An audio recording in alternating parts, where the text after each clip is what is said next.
নমস্কাৰ মৰমৰ ছাত্ৰ ছাত্ৰীসকল, তোমালোকক সকলোকে মোৰ ইউটিউব চেনেলটোলৈ স্বাগতম জনাইছোঁ। ছাত্ৰ ছাত্ৰীসকল, তোমালোকে যদি নতুন আহিছা তেনেহ'লে চেনেলটো আগত ছাবস্ক্ৰাইব কৰি ল'বা আৰু ভিডিঅ'টো সদায় তোমালোকে শেষলৈকে চাবা, নহ'লে তোমালোকে কুৱেশ্যন এনচাৰখিনি নাপাবা। কাৰণ বহুত ছাত্ৰ ছাত্ৰীসকলে মোক প্ৰশ্ন কৰে যে মেম কুৱেশ্যন এনচাৰখিনি দি দিয়ক, কিন্তু এই কুৱেশ্যন এনচাৰখিনি দিয়াই থাকে, তোমালোকৰ ভিডিঅ'টোৰ শেষৰ পাশত দিয়াই থাকে। ঠিক আছে, তো তোমালোকে ভিডিঅ'টো চালেহে পাছত কুৱেশ্যন এনচাৰখিনি পাবা। শেষত কিন্তু কুৱেশ্যন এনচাৰখিনি দিওঁ আৰু আগতে মই সদায় পাঠটো তোমালোকক ধুনীয়াকৈ বুজাই দিবলৈ চেষ্টা কৰোঁ। ঠিক বেলেগ দিনৰ নিচিনাই আজি মই তোমালোকক পঢ়াব গৈ আছোঁ পাঠ নম্বৰ 5, নাম হৈছে অম্ল, ক্ষাৰক আৰু লৱণ। তো এই অম্ল, ক্ষাৰক আৰু লৱণ এই পাঠটি আজি আমি পঢ়িবলৈ যাম। আমি আমাৰ দৈনন্দিন জীৱনত বহুতো বস্তু যেনে নেমু, তেঁতেলী, নিমখ, চেনি, ভিনেগাৰ আদি ব্যৱহাৰ কৰোঁ। তোমালোকে জানাই চাগে যে আমি আমাৰ প্ৰতিদিন জীৱনত কিন্তু কি কৰোঁ, নেমু, তেঁতেলী, নিমখ এইসমূহ ব্যৱহাৰ কৰোঁ। কৈছে এই সকলোবোৰেৰে সোৱাদ টেষ্ট একেনে? এতিয়া নেমু, নিমখ, তেঁতেলী এইবিলাক প্ৰতিটোৰ টেষ্ট কি এক হয় নেকি ছাত্ৰ ছাত্ৰীসকল? নহয়, এই প্ৰতিটোৰ টেষ্টেই হয় বেলেগ বেলেগ। কৈছে তোমালোকে যদি ইয়াৰ কোনো এটাৰ সোৱাদ আগতে পোৱা নাই তেন্তে এতিয়া খাই চোৱা আৰু যি সোৱাদ পালা তালিকা পূৰণ কৰা। আৰু কৈছে যদি এইটোৰ কোনো সোৱাদ তোমালোকে পোৱা নাই তেনেহ'লে খাব দিছে আৰু তালিকাটো পূৰণ কৰিব দিছে। ঠিক আছে, বুজি পাইছা? তাৰপিছত কি কৈছে চোৱা, কৈছে এই বস্তুবোৰৰ কিছুমান সোৱাদ টেঙা, কিছুমানত তিতা, কিছুমান মিঠা চুইট আৰু কিছুমানৰ সোৱাদ কি নিমখীয়া চল্টি পাবা। অম্ল আৰু ক্ষাৰক এচিড এণ্ড বেছ, দৈ কাৰ্ড, নেমু টেঙাৰ ৰস, কমলাৰ ৰস আৰু ভিনেগাৰ সোৱাদ টেঙা। অম্ল বা এচিড থকা বাবে ইহঁতৰ সোৱাদ টেঙা হয়। তো কৈছে দৈ, নেমু টেঙাৰ ৰস, কমলাৰ ৰস আৰু ভিনেগাৰৰ সোৱাদ কিন্তু টেঙা। অম্ল বা এচিড থকা বাবে ইহঁতৰ সোৱাদ কি হয়? টেঙা। যি বস্তুবিলাকত অম্ল থাকে সেই বস্তুবিলাকৰ সোৱাদটো কি হয়? টেঙা হয়। এচিড শব্দটো লেটিন ভাষাৰ শব্দ এচিয়াৰ পৰা উদ্ভৱ হৈছে আৰু ইয়াৰ অৰ্থ হ'ল টেঙা। এইটো তোমালোকে মনত ৰাখিবা যে এই এচিড শব্দটো কোন ভাষাৰ পৰা আহিছে? লেটিন ভাষাৰ পৰা আহিছে। এই বস্তুবোৰত থকা অম্লবোৰ হ'ল প্ৰাকৃতিক অম্ল। এইবিলাক হৈছে কি প্ৰাকৃতিকভাৱে টেঙা। তাৰপিছত কৈছে বেকিং ছ'ডা কি? ইয়াৰ সোৱাদ টেঙা নে? যদি নহয় ইয়াৰ সোৱাদ কেনেকুৱা? বাৰু ইয়াৰ সোৱাদ টেঙা নহয় আৰু ইয়াত অম্ল নাই, ই সোৱাদত তিতা। তোমালোকে যদি ইয়াৰ দ্ৰব্য আঙুলিৰ মাজত লৈ ঘঁহা তেনেহ'লে চাবোন পানীৰ দৰে পাবা। এনেধৰণৰ বস্তুসমূহ যিবোৰৰ সোৱাদ তিতা আৰু চুলে চাবোন পানীৰ দৰে লাগে সেইবোৰক ক্ষাৰক বোলে। সেইবোৰক কি বোলে? ক্ষাৰক বোলে। এনেধৰণৰ বস্তুসমূহৰ প্ৰাকৃতিক ক্ষাৰক বুলি কোৱা হয়। এইবিলাকক কি বুলি কোৱা হয়? প্ৰাকৃতিক ক্ষাৰক বুলি কোৱা হয়।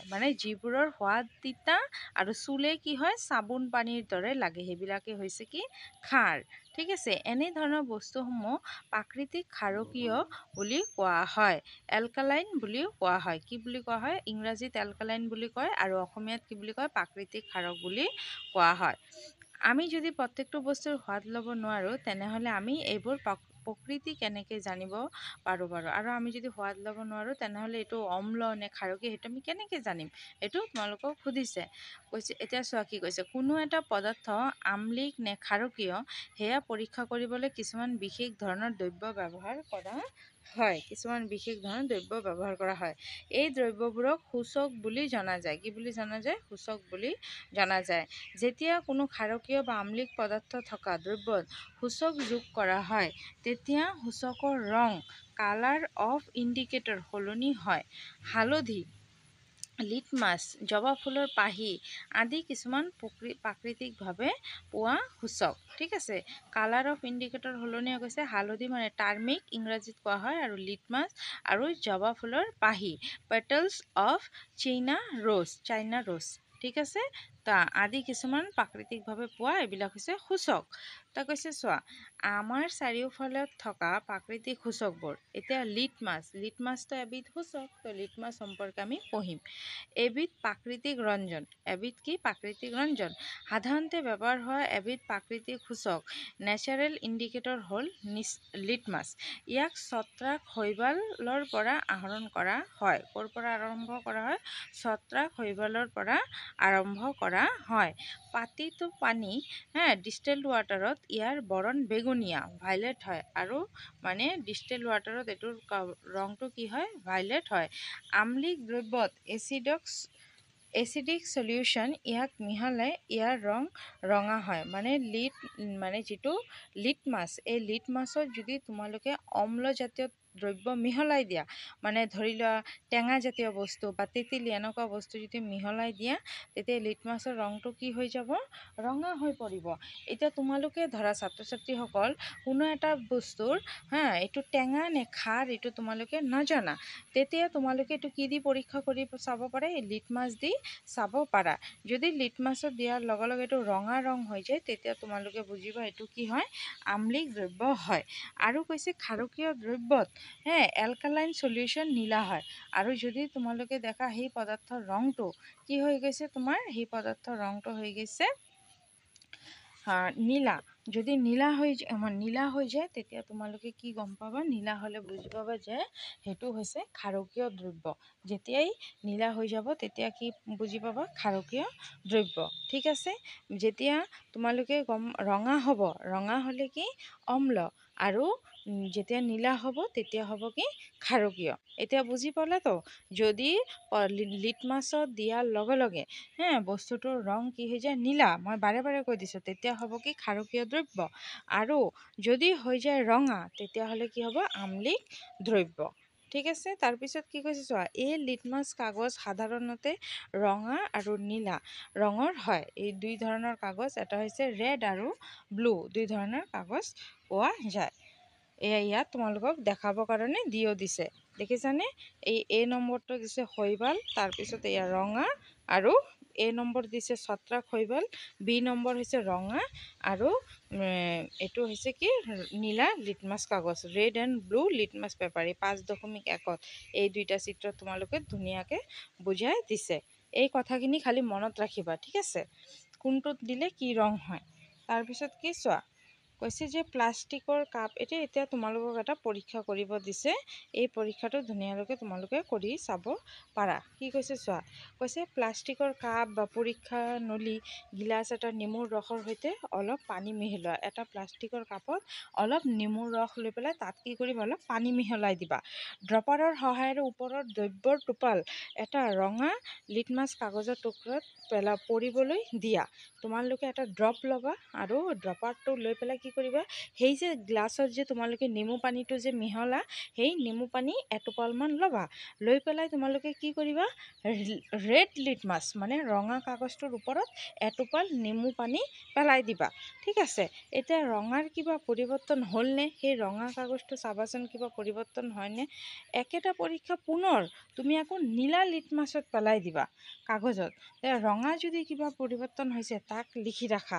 আকৌ একেটা ক্ৰিয়াকলাপ তোমালোকে তলত দিয়া বস্তুবোৰত কৰিও চাব পাৰা। বাকীকেইটা এতিয়া তোমালোকে এইটো কৰি চাবাচোন ছাত্ৰ ছাত্ৰীসকল, কি হয়। কৈছে টেপৰ পানী, অপমাৰ্জকৰ দ্ৰব্য, চ'দা পানী, চাবোন পানী, এইবিলাক তোমালোকে চব কৈছে কৰি পেলাই চাব দিছে। ঠিক আছে। তাৰপিছত কি কৈছে চোৱা, কৈছে যে যি দ্ৰব্যই নীলা বা ৰঙা লিটমাছৰ ৰং সলনি নকৰে তাক পচন দ্ৰব্য বোলে। কি কৈছে? যি লিটমাছৰ ৰং সলনি নকৰে তাক কি বোলে? পচন দ্ৰব্য। তাৰপিছত আকৌ চোৱা, হালধি হ'ল আন এবিধ প্ৰাকৃতিক সূচক। এতিয়া লিটমাছৰ দৰে হালধি হৈছে আন এবিধ প্ৰাকৃতিক সূচক। এচামুচ হালধি গুড়া, টাৰ্মিক পাউডাৰ লোৱা। ইয়াতে অলপ পানী ঢালি এটা পেষ্ট প্ৰস্তুত কৰা। তোমালোকক এটা হালধিৰ গুড়া দি এটা পেষ্ট বনাব কৈছে। ব্লটিং কাগজ বা ফিল্টাৰ কাগজত হালধিৰ লেটো সানি পাছত শুকাবলৈ দি হালধি কাগজ বনোৱা। হালধি কাগজখন সৰু সৰুকৈ কাটা। এতিয়া হালধি কাগজ টুকুৰাৰ ওপৰত এটোপাল চাবোন পানী দিবলৈ দিয়া। এতিয়া তোমালোকে কি দেখিলা? এতিয়া দেখিবা সেই হালধি টুকুৰাবিলাক কিন্তু যি কাগজৰ টুকুৰাবিলাক হালধি ৰং সানিছিলা সেই ৰংটো কিন্তু সলনি হৈ যাব। তো কৈছে এইটো মানে তোমালোকক বাৰে বাৰে পৰীক্ষা কৰি চাব দিছে কোনটো অম্ল হয় আৰু কোনটো খাৰ হয়। ঠিক আছে। নেক্সট ইয়াত চোৱা হালধিৰে ইয়াত দেখাইছে চাবোন দ্ৰব্য পেলাইছে, এইটো ৰং সলনি হৈছে। তোমাৰ মাৰৰ জন্মদিনৰ বাবে তুমি এখন কাৰ্ড বনাব পাৰা। এখিলা বগা কাগজত হালধিৰ লেও দি শুকুৱাই লোৱা। এডাল সৰু মাৰিত অলপ কপাহ মেৰাই লৈ কপাহৰ আগটোৰ সহায়ত চাবোন পানীৰে কাগজখিনিত এটা ধুনীয়া ফুল আঁকা। এনেদৰে তুমি এখন ধুনীয়া শুভেচ্ছা পত্ৰ প্ৰস্তুত কৰিলা। এইটো তোমালোকক কৰি চাব দিছে। এইখিনি আছিল। তাৰপিছত জবা ফুল ইয়াৰে প্ৰস্তুত কৰা সূচক। এইখিনি তোমালোকক চব কাৰ্য কৰিব দিছে। খুব ধুনীয়াকৈ তোমালোকে কৰি চাব পাৰা নিজে।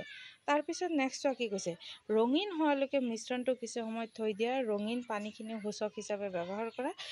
তালিকা 5.4ত উল্লেখ থকা প্ৰতিটো দ্ৰব্যত 5 টোপালকৈ এই সূচক যোগ কৰা। তাৰপিছত নেক্সট কয় এইবিলাক চব পৰীক্ষা। নেক্সট কি কৈছে চোৱা, আম্লিক, ক্ষাৰকীয় আৰু প্ৰশম দ্ৰব্যবোৰত সূচক যোগ কৰি কি ফল পালা?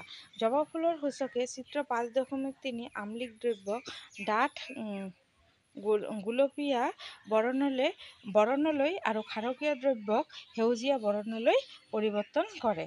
এতিয়া কৈ দিছে যে জবা ফুলৰ সূচকে চিত্ৰ 5.3 কি হয়, আম্লিক দ্ৰব্য কি কৰে, ডাঠ গুলপীয়া ৰং পৰিৱৰ্তন কৰে আৰু ক্ষাৰকীয় দ্ৰব্যক সেউজীয়া ৰঙলৈ পৰিৱৰ্তন কৰে।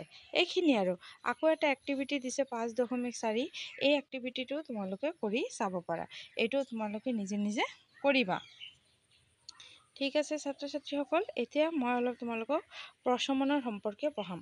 আমি জানিলোঁ যে অম্লই নীলা লিটমাছ ৰঙা কৰে আৰু ক্ষাৰকে কি কৰে, ৰঙা লিটমাছ নীলা কৰে। অম্লই কি কৰে, সদায় এইটো ভাগে ভাগে কিন্তু আম্লিক আৰু ক্ষাৰৰ মাজত কিন্তু তোমালোকে পাৰ্থক্যও এনেকৈ লিখিব আহিব পাৰে, সেইটোও লিখিব পাৰিবা। অম্লই কি কৰে, নীলা লিটমাছক ৰঙা কৰে আৰু ক্ষাৰে কি কৰে, ৰঙা লিটমাছক নীলা কৰে। অম্ল এটা ক্ষাৰৰ সৈতে মিহলি কৰিলে কি হয়, চাওঁ আহা। তোমালোকে এতিয়ালৈকে ব্যৱহাৰ নকৰা এবিধ সূচক আমি এতিয়া ব্যৱহাৰ কৰিম। ইয়াৰ নাম হ'ল ফেনলফথেলিন। ঠিক আছে, ইয়াৰ নাম হ'ল কি, ফেনলফথেলিন। এইটো এতিয়া আমি ব্যৱহাৰ কৰিম। এতিয়া চোৱা কি কৈছে, যোগ কৰি থকা আৰু দ্ৰব্যটোৰ লগে লগে লৰাই থাকা। এনেদৰে যোগ কৰি থাকোঁতে দ্ৰব্যটো গুলপীয়া পিংক ৰঙৰ হোৱাৰ লগে লগে ছ'ডিয়াম হাইড্ৰক্সাইড যোগ কৰা বন্ধ কৰা। তোমালোকে পুনৰ এটোপাল লঘু হাইড্ৰক্লৰিক এচিড দ্ৰৱণটোত যোগ দিয়া। কি দেখিলা, দ্ৰৱণটো পুনৰ বৰণহীন হৈ পৰিল। আকৌ এটোপাল ছ'ডিয়াম হাইড্ৰক্সাইড যোগ দিয়া। বৰণৰ কিবা পৰিৱৰ্তন হ'লনে? দ্ৰব্যটো আকৌ গুলপীয়া বৰণৰ হৈ পৰিল। ইয়াৰ পৰা এইটো স্পষ্ট হৈ পৰিল যে ক্ষাৰকীয় দ্ৰব্যত মানে এই কথাটো কিন্তু এতিয়া আকৌ ইম্পৰ্টেণ্ট যে ক্ষাৰকীয় দ্ৰব্যত ফেনলফথেলিনৰ বৰণ গুলপীয়া হয়, আনহাতে আম্লিক দ্ৰব্যত বৰণহীন হয়। ঠিক আছে, ফেনলফথেলিনৰ বৰণ গুলপীয়া হয় ক্ষাৰকত আৰু আম্লিকত কি হয়, বৰণহীন হয়। এইখিনি আছিল তোমালোকক ইয়াত দিছে, তোমালোকক পৰীক্ষাটো তোমালোকক দি দিছে। ঠিক আছে, বুজি পাইছে ছাত্ৰ ছাত্ৰীসকল? এতিয়া চোৱা কি কৈছে, এটা আম্লিক দ্ৰব্য যেতিয়া এটা ক্ষাৰকীয় দ্ৰব্যৰ সৈতে মিহলি কৰা হয় তেতিয়া পৰস্পৰক প্ৰশমিত কৰে। যেতিয়া এটা আম্লিক দ্ৰব্য আৰু এটা ক্ষাৰকীয় দ্ৰব্য উপযুক্ত পৰিমাণত মিহলোৱা হয় তেতিয়া অম্লৰ আম্লিক গুণ আৰু ক্ষাৰকৰ ক্ষাৰকীয় গুণ ধ্বংস হয়। মানে প্ৰশমন দিয়াৰ লগে লগে দুয়োটাৰ গুণেই কি হয়, ধ্বংস হয়। এনেদৰে পোৱা লব্ধ দ্ৰব্যটো আম্লিকো নহয় ক্ষাৰকীয় নহয়। প্ৰশমন হোৱা ঠিক লগে লগেই পৰীক্ষাৰ নলীটো চুই চোৱা। তোমালোকে কি দেখিলা? প্ৰশমন বিক্ৰিয়াত সদায় তাপ হিট উদ্ভৱ হয়। উৎপন্ন হোৱা তাপে মিশ্ৰণটোৰ উষ্ণতা বঢ়াই দিয়ে। প্ৰশমন বিক্ৰিয়াত এবিধ নতুন দ্ৰব্য উৎপন্ন হয়। ইয়াক লৱণ বুলি কোৱা হয়। কি বুলি কোৱা হয়? লৱণ বুলি কোৱা হয়। লৱণসমূহ লৱণসমূহ আম্লিক, ক্ষাৰকীয় বা প্ৰশম হ'ব পাৰে। গতিকে প্ৰশমনৰ সংজ্ঞা তলত দিয়া ধৰণে দিব পাৰি। মানে যদি তোমালোকক সোধে যে প্ৰশমন কি, তেতিয়া তোমালোকে এইটো লিখিব পাৰা। অম্ল আৰু ক্ষাৰকৰ মাজত হোৱা বিক্ৰিয়াক প্ৰশমন বোলা হয়। কি বুলি কোৱা হয়? অম্ল আৰু ক্ষাৰকৰ মাজত হোৱা বিক্ৰিয়াক প্ৰশমন বোলা হয়। এই প্ৰক্ৰিয়াত পানী আৰু লৱণ উৎপন্ন হোৱাৰ লগতে তাপো উৎপন্ন হয়। আৰু কি হয়? এই প্ৰক্ৰিয়াত পানী আৰু লৱণ উৎপন্ন হোৱাৰ লগে লগে কি উৎপন্ন হয়? তাপো উৎপন্ন হয়। তো ইয়াত তোমালোকক বিক্ৰিয়াটো দেখাই দিছে যে অম্ল প্লাছ ক্ষাৰক মিলিলে কি হ'ব? লৱণ। লৱণ প্লাছ পানী যোগ পানী হ'লে কি হ'ব? তাপ উৎপন্ন হয়। ঠিক আছে? তো প্ৰশমন কাক বোলে বা প্ৰশমন বুলিলে কি বুজা? তোমালোকে এই ডেফিনেশ্যনটো লিখিব পাৰিবা। ঠিক আছে? বুজি পাইছা? তাৰপিছতে এটা তোমালোকক বিক্ৰিয়া দেখাই দিছে হাইড্ৰক্লৰিক এচিড যোগ ছ'ডিয়াম হাইড্ৰক্সাইড। হাইড্ৰক্লৰিক এচিডৰ সংক্ষিপ্ত ৰূপ হৈছে HCl আৰু হাইড্ৰক্সাইডৰ সংক্ষিপ্ত ৰূপ হৈছে NaOH। এইটো মিলি পেলাই কৈছে কি যে ছ'ডিয়াম ক্লৰাইড যোগ পানী হয়। পানীৰ সাংকেতিক চিহ্ন হৈছে কি H2O। পানীৰ যিটো সাংকেতিক চিহ্ন এইটো কি দি বুজোৱা হয়? এইটোক H2O দি বুজোৱা হয়। ঠিক আছে? তাৰপিছত কি কৈছে চোৱা, দৈনন্দিন জীৱনত প্ৰশমন বদহজম। আমাৰ পাকস্থলীত হাইড্ৰক্লৰিক এচিড থাকে। তোমালোকে অধ্যায় 2ত শিকি অহাৰ দৰে ই খাদ্য হজম কৰাত সহায় কৰে। মানে আমাৰ পাকস্থলীত যিটো হাইড্ৰক্লৰিক এচিড থাকে, সেই হাইড্ৰক্লৰিক এচিডটো কি কৰে? আমাক খোৱাটো হজম কৰাত সহায় কৰে। বদহজমটো হোৱাতকৈ হৈছে, কিন্তু আমাৰ পাকস্থলীত অম্লৰ পৰিমাণ অতি বেছি হ'লে বদহজম হয়। যদি আমাৰ পাকস্থলীত অম্ল মানে এচিড যদি বেছি হৈ যায়, তেতিয়া কি হয়? আমাৰ বদহজম হয়। তাৰপৰা কি কৈছে চোৱা, বদহজম কেতিয়াবা কষ্টকৰ হ'ব পাৰে, যিটো আমি গেছ হৈছে বুলিও কওঁ। হয়নে? আমি কওঁ নহয় আমাৰ পেটত গেছ হৈছে, তেতিয়া আচলতে কি হয়? আমাৰ পেটত সেই পাকস্থলীত বহু পৰিমাণে এচিড জমা হৈ যায়। বদহজমৰ পৰা সকাহ পাবলৈ আমি মেগনেছিয়াম দুগ্ধ মিল্ক অফ মেগনেছিয়াম নিচিনা অম্লনাশক এণ্টিচাইড তো আমি কি কৰোঁ? এণ্টাচিড খাওঁ। ঠিক আছে? অম্লনাশক মানে এণ্টাচিড খাওঁ, য'ত মেগনেছিয়াম হাইড্ৰক্সাইড থাকে। সেই এণ্টাচিডত কি থাকে? মেগনেছিয়াম হাইড্ৰক্সাইড থাকে, যিটো কি কৰে? আমাৰ সেই এচিডটো দমাবলৈ আমাক সহায় কৰে। বুজি পাইছে নহয়? তাৰপিছত কি কৈছে? ই অতিৰিক্ত অম্লৰ প্ৰভাৱ নাইকিয়া কৰে আৰু এইটো কি কৰে? অতিৰিক্ত যিটো এচিড হৈ যায়, সেইটোৰ মাত্ৰাটো কমাবলৈ আমাক সহায় কৰে। এতিয়া নেক্সট হ'ল কি? পৰুৱাৰ কাম। এতিয়া তোমালোকে খুব ধুনীয়াকৈ হাইড্ৰক্লৰিক এচিড সম্পৰ্কে ভালদৰে বুজি পাইছা আৰু এইটোৰ কি কাম, কি সহায় কৰে, তো কেনেকৈ আমাৰ পেটত মানে এইটো সৃষ্টি কৰে এচিডৰ, সেইখিনি মই ধুনীয়াকৈ বুজাই দিলোঁ। এতিয়া আমি পঢ়িম পৰুৱাৰ কামোৰ। ঠিক আছে? পৰুৱাৰ কামোৰ, ইনচেক্ট বাইট। পৰুৱাৰ শুঙত ফাৰ্মিক এচিড। পৰুৱাৰ যিটো শুং থাকে, এইটোত কি থাকে? ফাৰ্মিক এচিড থাকে। এইটো কিন্তু পৰীক্ষাত আহে। কেতিয়াবা তোমালোকক শিক্ষকসকলে সুধিব পাৰে যে পৰুৱাৰ শুঙত কি এচিড থাকে? তেতিয়া তোমালোকে কি ক'বা? ফৰ্মিক এচিড থাকে। কি এচিড থাকে? ফৰ্মিক এচিড থাকে। পৰুৱাই যেতিয়া কামোৰে, তেতিয়া ছালৰ ভিতৰলৈ এই অম্ল সুমুৱাই দিয়ে। মানে এইটো এটা আম্লিক আৰু অম্ল সুমুৱাই দিয়ে। সেমেকা baking soda, sodium hydrogen carbonate বা জিংক কাৰ্বনেট থকা কেলামাইন দ্ৰব্য ঘঁহি এই এচিডৰ প্ৰভাৱ প্ৰশমিত কৰিব পাৰি। মানে আমাক যদি এনেকৈ পৰুৱাই কামুৰি দিয়ে আৰু সেইটোৰ প্ৰভাৱ যদি আমি মানে সেইটোৰ প্ৰভাৱৰ পৰা যদি আমি ৰক্ষা পাব বিচাৰোঁ, তেতিয়াহ'লে আমাক কি ধৰণৰ পদাৰ্থ, ধৰা এতিয়া তোমাক এটা পৰুৱাই খুব বেয়াকৈ কামুৰি দিলে, তেতিয়া তোমালোকে কি ধৰণৰ পদাৰ্থ মানে ব্যৱহাৰ কৰিবা? যিটো পদাৰ্থ জিংক কাৰ্বনেট আছে বা কেলামাইন জাতীয় দ্ৰব্য তোমালোকে সেইটো ব্যৱহাৰ কৰিব পাৰা। ঠিক আছে? মাটিৰ উপচাৰ। এতিয়া ট্ৰিটমেণ্ট অফ ছয়েল, মাটিৰ উপচাৰ সম্পৰ্কে পঢ়িম। কৈছে ৰাসায়নিক সাৰ, কেমিকেল ফাৰ্টিলাইজাৰৰ অত্যাধিক ব্যৱহাৰে মাটিক আম্লিক কৰি তোলে। মাটি কি কৰে? আম্লিক কৰি তোলে। মাটি বৰ বেছি আম্লিক বা ক্ষাৰকীয় হ'লে উদ্ভিদৰ বৃদ্ধি ভাল নহয়। মাটিত যদি বেছি পৰিমাণৰ আম্লিক হয়, তেতিয়া কিন্তু উদ্ভিদৰ বৃদ্ধি ভাল নহয়। মাটিডোখৰ যদি বেছি আম্লিক হয়, তেতিয়া পোৰা চূণ, কুইক লাইম, কেলছিয়াম অক্সাইড বা হিথিলিক চূণ তোমালোকে ব্যৱহাৰ কৰিব লাগে। হিথলিত চূণ কেলছিয়াম হাইড্ৰক্সাইডেৰে উপচাৰ কৰি উৎকৰ্ষ সাধন কৰা হয়। যদি মাটিডোখৰ ক্ষাৰকীয় হয়, তাত জৈৱ পদাৰ্থ যোগ কৰা হয়।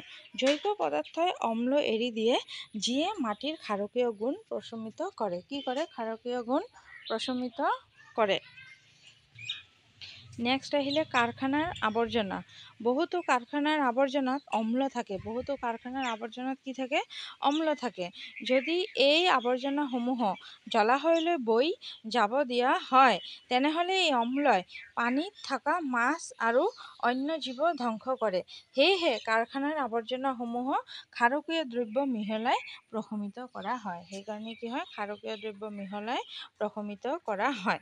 ঠিক আছে, মানে বহুতো কাৰখানাত কিন্তু আৱৰ্জনাত কি থাকে? অম্ল থাকে।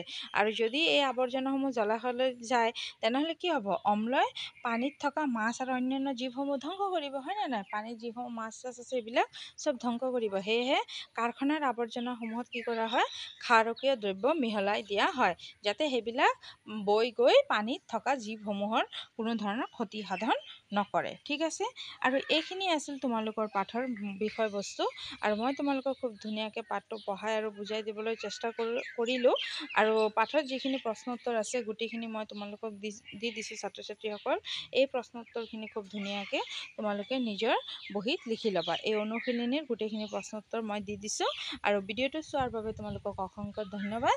আকৌ এটা নতুন ভিডিঅ' লৈ তোমালোকৰ সকলোৰ লগত লগ পাম। সকলোকে থেংক ইউ।